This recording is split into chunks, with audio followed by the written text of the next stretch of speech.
একটি টিম বাসার তারপরে আমরা আবুল হোসেন মুখলেস ভাইয়ের নেতৃত্বে একটি টিম আসছিল, বলছে কোনো সমস্যা হলে আমাদেরকে জানাবেন। সেই জন্য আমরা ধন্যবাদ জানাই।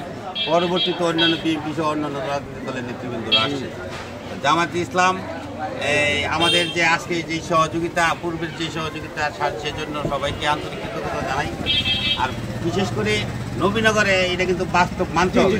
নবীনগর সম্প্রীতির নবীনগর, সেখানে অনেক কিছু বিশ্বের সব জায়গায় হয়, কিন্তু এটার প্রভাব নবীনগর পড়ে না। কারণ আমরা একে অপরের সাথে সকাল থেকে রাত পর্যন্ত দেখা হয়, কথা হয়, আন্তরিকতার সৃষ্টি হয়। সেই সম্প্রীতি আমাদের মধ্যে আছে। এটা বিশেষটা যেন কেউ না করতে পারে, কিছু কিছু থাকতেই পারে।